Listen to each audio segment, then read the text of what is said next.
Under pressure in Ukraine, Russia's president has chosen the path that is most familiar to him: escalation. To defend our motherland, its sovereignty and territorial integrity, for the security of our people and on the liberated territories, it is necessary to support the proposal of the Defense Ministry and Chief of General Staff to announce a partial mobilization of military reservists. 7 months after invading Ukraine, the Kremlin is calling up 300,000 reservists to support what it still calls the special military operation. And from Russia's commander-in-chief, this threat to the West. Our country, too, has different weapons of destruction. In some cases, they are more modern than those of NATO. If the territorial integrity of our country is threatened, then to defend Russia and our people, we shall, of course, use all means at our disposal. I am not bluffing. So why the threat, and why now? Well, in a few days' time, the Kremlin will try to annex a whole swathe of Ukrainian territory. Vladimir Putin's saber-rattling sends a message to Ukraine and to the West: don't attack, don't try to take those areas back.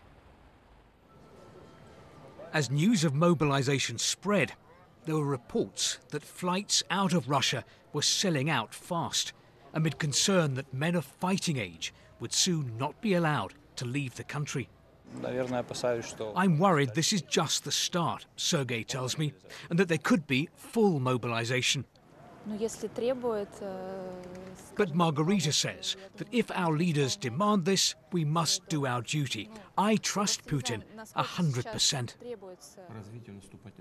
Later, the president met his defense minister. They've decided on mobilization because they're short of troops.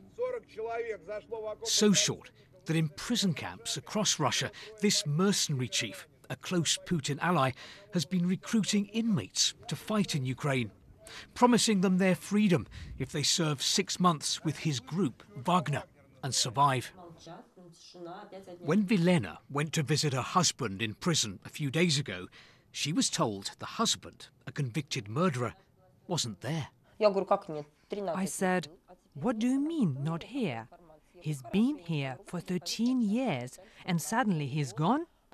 They told me they had no more information. A few days later, he called me from a Ukrainian number. I know for sure that my husband is in Ukraine. Even if he agreed to go there, he was sent illegally. Sending convicts into combat is against the law. Now the Kremlin will be sending reservists to Ukraine. But in Moscow tonight, a protest against mobilization. Hundreds have been detained across the country. Not everyone in Russia is willing to stay silent about Vladimir Putin's invasion of Ukraine and his war with the West. Steve Rosenberg, BBC News, Moscow.